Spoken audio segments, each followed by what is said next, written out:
भोला नाम का एक लड़का रामपुर गांव में रहता था। भोला बहुत ही आलसी इंसान था। वो हफ्ते में सिर्फ 1 या 2 ही दिन काम करता था और बाकी के बचे हुए दिन में घर में आराम ही करता था। उसे अपने इसी जीवन शैली की अब आदत सी हो गई थी। भोला किसी के यहाँ ज्यादा दिन काम पर नहीं रहता था, उसकी आलसी होने की आदत से। कल से इस जमीन पर मैं इतनी मेहनत कर रहा हूँ, किंतु और मुझे ज्यादा काम नहीं हो रहा है। और भोला वहाँ से आधा काम छोड़कर ही चला जाता था। ऐसी ही आदत भोला को थी। अरे रे, ये तो रोज का हो गया है मेरा घिसा पिटा जीना। अब लगता है कि इस जीवन को कोई नई जीवन साथी की राह है, किंतु मैं तो कुछ काम ही करता नहीं, मुझे कौन लड़की देगा। हाँ, मुझे चाचा जी से बात करनी चाहिए। भोला चाचा जी से मिलने उनके घर जाता है। चाचा जी, अब अकेले रहने में कोई मजा नहीं आ रहा है। अब लगता है कि कोई तो जीवन साथी चाहिए। वो सब तो ठीक है, किंतु तुम कामकाज तो कुछ करते नहीं, ऐसे में कौन तुम्हें अपनी लड़की देगा। नहीं नहीं चाचा जी, मैं अब कल से रोज काम पर जाऊंगा। आप अब मेरे काम की फिक्र मत करिए। हाँ, तुम ऐसा कहते हो तो ठीक है, मैं लड़की ढूंढ लेता हूँ। और अगले ही कुछ दिनों में भोला का विवाह मीना से हो जाता है।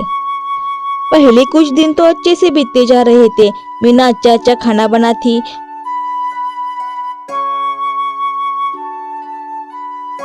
भोला भी खाना खाने का बहुत शौकीन था। हाँ, आज कितने दिनों के बाद इतना अच्छा पेट भर खाना खाया है मैंने। भोला खाना खाकर दिन भर घर में ही सोता रहता था। उसकी ये हरकत मीना को कोई अजीब सी लगने लगी और वो एक दिन भोला से कहती है, ओ जी, मैं कितने दिनों से देख रही हूँ, किंतु कुछ कहा नहीं आपसे। आखिरकार कितने दिन ऐसा ही चलता रहेगा। आप काम धाम तो कुछ करते नहीं हो, ऐसे ही पड़े रहते हो दिन भर घर में। घर का राशन अभी समाप्त हो चुका है, अब 2 दिन का ही आटा शेष है। आप ऐसे ही सोते रहेंगे तो हमारे खाने के लाले पड़ जाएंगे। मीना, तुम इतनी परेशान मत रहो, मैं कुछ खाने का इंतजाम करता हूँ। भोला बाहर जाता है और थोड़ी देर में सामान लेके आता है। इतना सारा सामान कैसे लेकर आए आप? ओ, मेरे दोस्त की दुकान से उधार लेके आया हूँ। जब पैसे आएंगे तो उसे दे दूंगा। आपको मालूम है ना, उधारी करना अच्छी बात नहीं है। एक तो उधार चुकता करने के लिए दूसरों का उधार लो, फिर तीसरे का लो, ऐसे ही चलता रहता है। तुम आगे की चिंता मत करो, आज तो खाना हमारे नसीब में है ना, आगे का आगे देख लेंगे। इसी तरह भोला दुकानदार की उधार देने के लिए किसी से पैसे उधार लेता, फिर उसकी उधार देने के लिए किसी और से पैसे उधार लेता। इसी तरह भोला के ऊपर अब बहुत कर्ज हो चुका था। अब कर्ज वाले पैसे लेने के लिए भोला के घर आने लगे थे।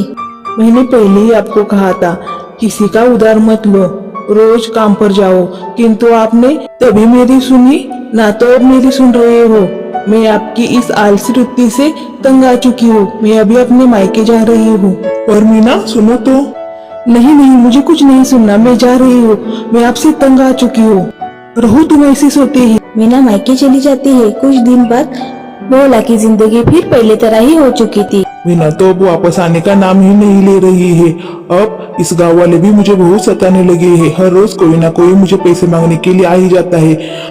और मैं क्या करूँ, मुझे भी अपने ससुराल जाना चाहिए। वहाँ जाकर मजे से खाऊंगा पीऊंगा। कुछ दिन तो मुझे इस गांव के लोगों से छुटकारा मिल जाएगा। भोला अपने ससुराल चला जाता है। ससुराल बहुत ही दूर था। रास्ते में भोला को थकावट महसूस होती है और रास्ते में भोला सो जाता है। थोड़ी देर बाद उठ जाता है। अरे, मेरा ससुराल तो बहुत ही दूर है, अब तो चला भी नहीं जा रहा है। तभी उसे रास्ते में एक घोड़ा दिखाई देता है। अरे भगवान, तेरा लाख लाख शुक्रिया। किंतु इस सुनसान जगह पर ये घोड़ा कैसे आया होगा? शायद इसका मालिक यहाँ आसपास तो नहीं होगा ना। मेरे तो पैर बहुत दुख रहे हैं। मैं इस घोड़े को थोड़ा दूर लेके जाता हूँ। भोला घोड़े के पास जाता है और उस घोड़े को थोड़ा दूर लेके जाता है। फिर उस पर बैठने की कोशिश करता है, किंतु घोड़ा उसे अपने पीठ पर बैठा ही नहीं दे रहा था। इसलिए तंग आकर भोला घोड़े को वही छोड़ता है और एक पेड़ से बांधता है और आगे चला जाता है। आखिरकार भोला ससुराल पहुंच जाता है।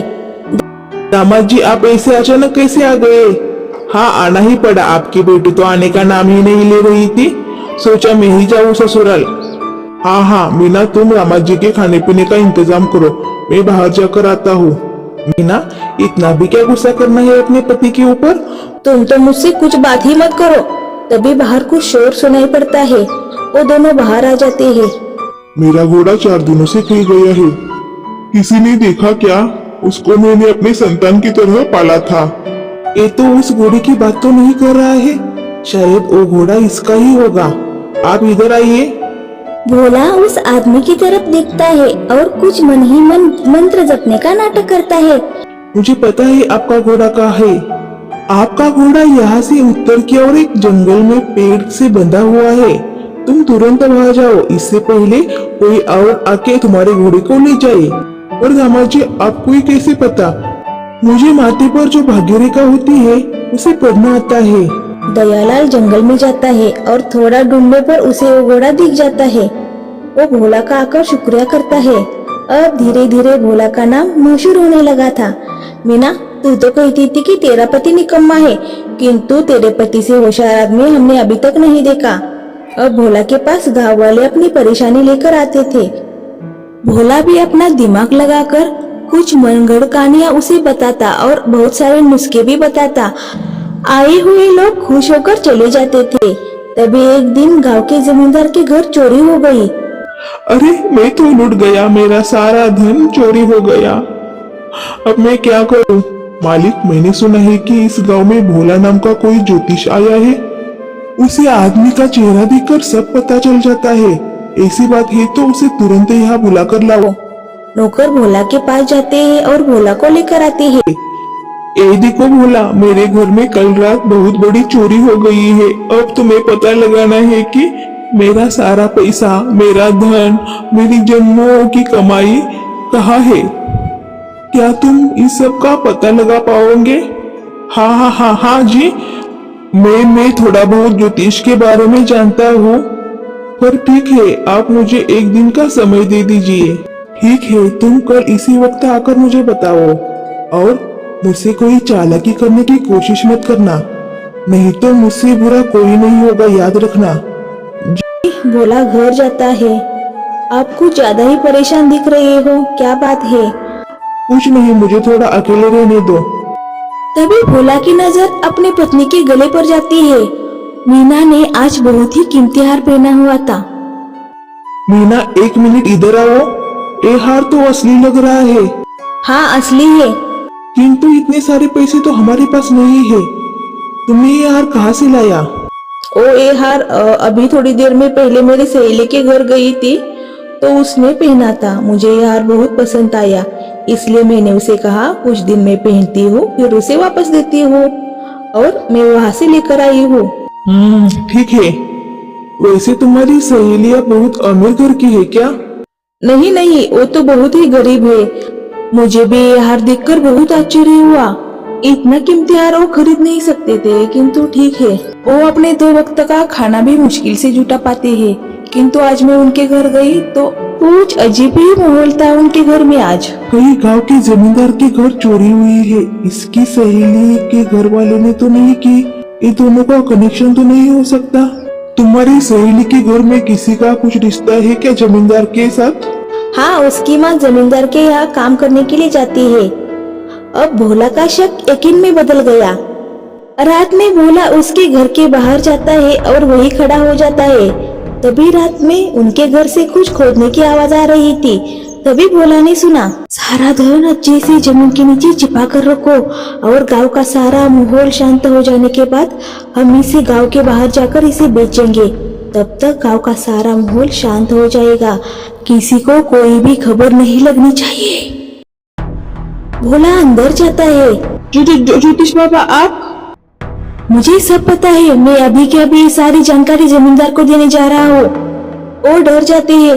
रुकिए रुकिए, हमको माफ कर दीजिए, हमसे गलती हो गई।